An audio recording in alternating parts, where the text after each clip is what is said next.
आखिरी मुगल।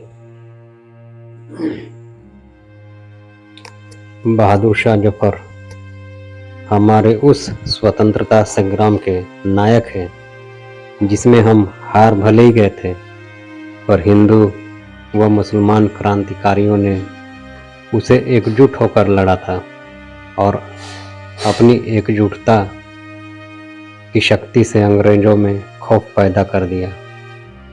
भारत के आखिरी मुगल बादशाह बहादुर शाह जफर का जिक्र आते ही उनके उर्दू शायरी और हिंदुस्तान से उनकी मोहब्बत के लिए याद किया जाता है, लेकिन हम भूल जाते हैं कि उन्होंने 1857 की क्रांति में विद्रोहियों और देश के सभी राजाओं का एक सम्राट के तौर पर नेतृत्व किया। इसके लिए इन्हें बड़ी कीमत भी चुकानी पड़ी थी। अंग्रेजों ने इन्हें गिरफ्तार कर ऐसी मौत दी कि 132 साल तक किसी को इनके कब्र के बारे में ही पता नहीं चल पाया। बादशाह बहादुर शाह जफर का जन्म 24 अक्टूबर 1775 को हुआ था। सन 1837 में जब पिता अकबर शाह द्वितीय की मौत हो गई तो वह गद्दी पर बैठे। इतिहासकारों का कहना है कि अकबर शाह द्वितीय नर्म दिल व कवि हृदय बहादुर शाह जफर को मुगलों का शासन नहीं सौंपना चाहते थे, लेकिन धीरे धीरे मुगलों का पतन हो रहा था और अंग्रेज पूरे देश पर कब्जा जमा रहे थे।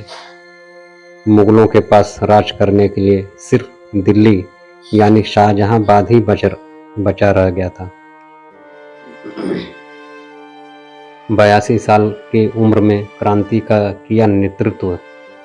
मेरठ से जब अंग्रेजों के खिलाफ 1857 की क्रांति शुरू हुई, तब अंग्रेजों के आक्रमण से आक्रोशित विद्रोही सैनिक और राजा महाराजाओं ने एकजुट होना शुरू किया।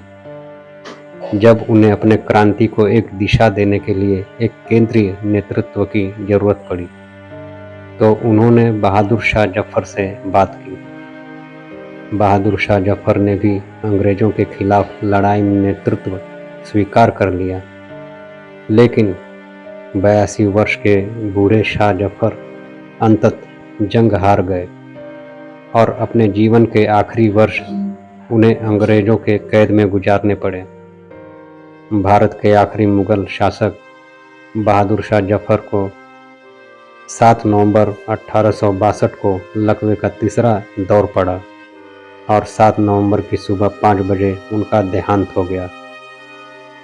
रंगून में उसी दिन शाम 4 बजे 87 साल के इस मुगल शासक को दफना दिया गया था। रंगून में जिस घर में बहादुर शाह जफर को कैद करके रखा गया था, उसी घर के पीछे उनकी कब्र बनाई गई और उन्हें दफनाने के बाद कब्र की जमीन समतल कर दी गई। ब्रितानी अधिकारियों ने यह सुनिश्चित किया कि उनकी कब्र की पहचान न की जा सके। उस समय बहादुर शाह जफर के अंतिम संस्कार की देखरेख कर रहे ब्रिटिश अधिकारी डेविस ने भी लिखा है कि जफर को दफनाते वक्त करीब 100 लोग वहां मौजूद थे और यह वैसी ही भीड़ थी जैसे घुड़दौड़ देखने वाली या सदर बाजार घूमने वाली। जफर की मौत के 132 साल बाद साल 1991 में एक स्मारक कक्ष की आधारशिला रखने के लिए की गई खुदाई के दौरान एक भूमिगत कब्र का पता चला।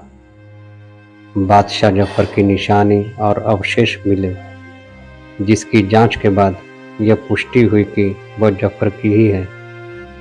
आखिरी मुगल बादशाह बहादुर शाह जफर की मौत 1872 में 87 साल की उम्र में हुई थी, लेकिन उनकी दरगाह 132 साल बाद 1994 में बनी।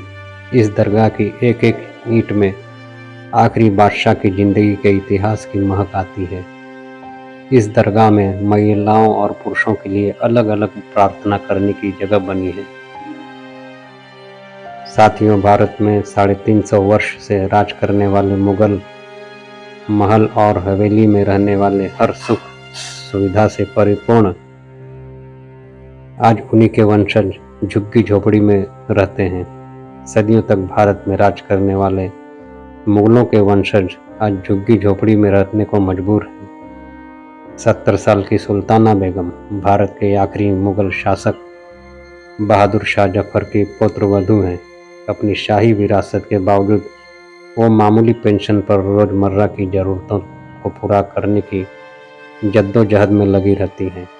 उनके पति राजकुमार मिर्जा बैदर बख्त की साल 1980 में मौत हो गई थी और तब से वो गरीबों की जिंदगी जी रही हैं।